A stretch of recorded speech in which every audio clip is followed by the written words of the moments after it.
ओम शांति। आपका प्रश्न है कि आपने हमारे टॉपिक में सुना कि जितना हम गुणों का चिंतन करेंगे उतनी नेगेटिविटी अंदर चली जाएगी। सबसे लास्ट लेयर में गुण है। मैं डेली एक गुण लेके 2 संकल्पों के बीच गैप बढ़ाकर एक गुण में स्थित होने की प्रैक्टिस कर रही हूँ, लेकिन ये थोड़ा डिफिकल्ट लग रहा है। सतयुग का चिंतन बहुत इजी लगता है। क्या सतयुग का चिंतन करने से भी विकर्म विनाश होंगे? क्या सतयुग के चिंतन से नेगेटिविटी अंदर चली जाएगी और पॉजिटिविटी या गुण बाहर आएंगे? उत्तर है, देखो, पहले तो आप ये समझो कि विकर्म विनाश कैसे होते हैं।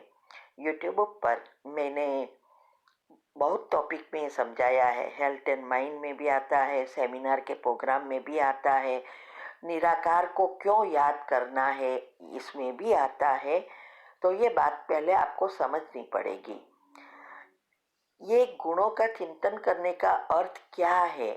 स्वमान क्यों स्वमान में रहना है? दिनचर्या मनचर्या सेट करना क्यों जरूरी है? तो योग की अवस्था अच्छी बनाने की जो मैंने विधि बताई है वो अगर फॉलो करेंगे तो कोई चीज आपको हार्ड नहीं लगेगी। तो ये जो सतयुग का चिंतन, गुणों का चिंतन, स्वमान में रहना, ये सब हमें मदद करती है योग की अवस्था बनाने में। लेकिन उससे विकर्म विनाश नहीं होते हैं। हाँ, जो लाइट लेयर्स है वो शायद डिस्ट्रॉय हो जाता है, लेकिन संचित पाप कर्म डिस्ट्रॉय नहीं होता है। ये तभी होगा जब आप एक गुण में स्थित होकर हमारे जो लंबा समय हम उसमें रहेंगे, तब हमारा ब्रेन निष्क्रिय हो जाता है और जो चक्र का स्वमान में आप रहे हो, माना गुण के स्वमान में, वो चक्र चार्ज होना शुरू होगा और उससे जुड़े हुए नेगेटिव पाप कर्म विलीन होते जाएंगे। तो ये बात डिटेल में आप समझेंगे और आपको ये जो एक गुण के स्वमान में रहना मुश्किल लगता है, उसका कारण अवस्था नहीं बनी है। आप नई चैनल को सब्सक्राइब करो, प्लेलिस्ट में जाओ, वहाँ आपको अच्छी अवस्था बनाने की जो विधि है उसमें उसके रिलेटेड सारी वीडियो मिलेगी, वो करो और ये टॉपिक सुनो। ये सब करने से हमारी पॉजिटिविटी नेचुरल आएगी और तब जब हम योग में बैठते हैं तो हम इजीली गुण का चिंतन करके अवस्था बना सकते हैं।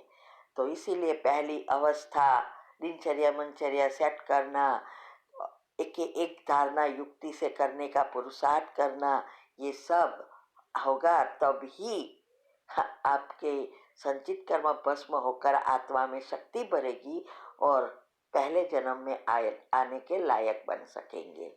ठीक है। ओम शांति। ओम शांति। आपका प्रश्न है, देवी देवताएं सतयुग में होते हैं, अभी नहीं होते, लेकिन हनुमान जी की अभी भी है। ये मैं छोटेपन से अभी तक सुनती आई हूँ। वो जागृत भी है और उनको अमर रहने का वरदान भी मिला है, ऐसा बोलते हैं। तो सच क्या है ये समझना है। उत्तर है, पहले तो आप YouTube चैनल से ये समझो कि गणपति और हनुमान जी कौन है, क्यों शिव के मंदिर में उसकी पहली पूजा होती है। ये सारे रहस्य मैंने YouTube पर रखे हैं। आपको स्पेशल टॉपिक में या तो आध्यात्मिक रहस्य में मिलेगा।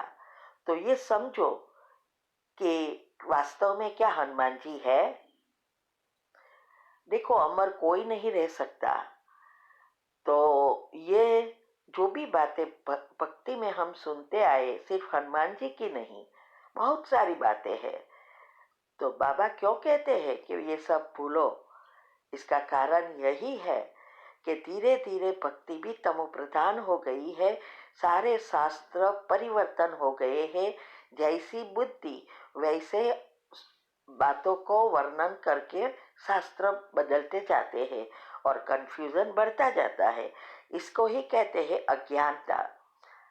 तो ये सब बातें जो आपने सुनी है या करते हैं, ये अलग है और बाबा का ज्ञान अलग है। तो इसके लिए मैंने जो भी राज रखे हैं, बहुत राज रखे हैं, वो सुनना पढ़ना शुरू करो, तब ये बातें समझ में आएगी। ठीक है। ओम शांति। आपका प्रश्न है, फिर से वही प्रश्न है कि हमारे अंदर जो संचित कर्म वो बहुत तरीके से डिलीट होते हैं। एक एक डिलीट होते, बल्क में डिलीट होते, फॉर्मेट करके डिलीट होते हैं। उसी समय नया टाइपिंग करके नया सॉफ्टवेयर भी बना सकते हैं।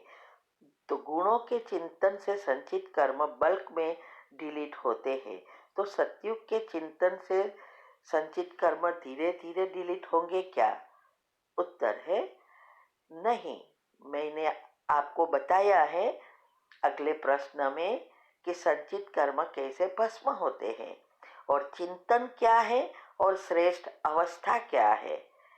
जब तक हम एक संकल्प में लंबा समय स्थित नहीं होते, माना एक गुणों के स्वमान में, तब तक संचित कर्म जो कड़े कर्म है वो कभी भी डिलीट नहीं होते हैं।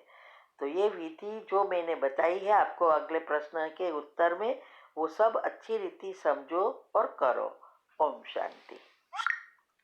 का प्रश्न है कि कई जगह पर कई आत्माएं जो देवी देवता उसमें आते हैं और वो सब कुछ बताते हैं और वो सच भी होता है। और इसमें अनेक पढ़े लिखे बुद्धिजीवियों को भी वहाँ भीड़ लगती है, उनका फायदा भी होता होगा। मेरा ये जिज्ञासा का प्रश्न बना हुआ है, कैसे ऐसे होता है जिसका परिणाम है बड़े बड़े विशालकाय मंदिर डोलिया बन जाती है, आस्था का सैलाब उमड़ पड़ता है, सुख शांति समृद्धि नवजर दोष निवारण आरोग्यता की प्राप्ति हो जाती है। इसको विस्तार से समझना है।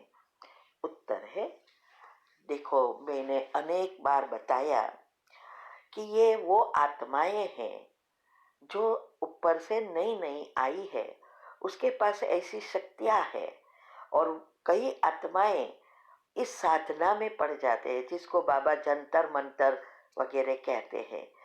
तो वो उस आत्माओं का आह्वान करते हैं और बहुत कुछ करते हैं।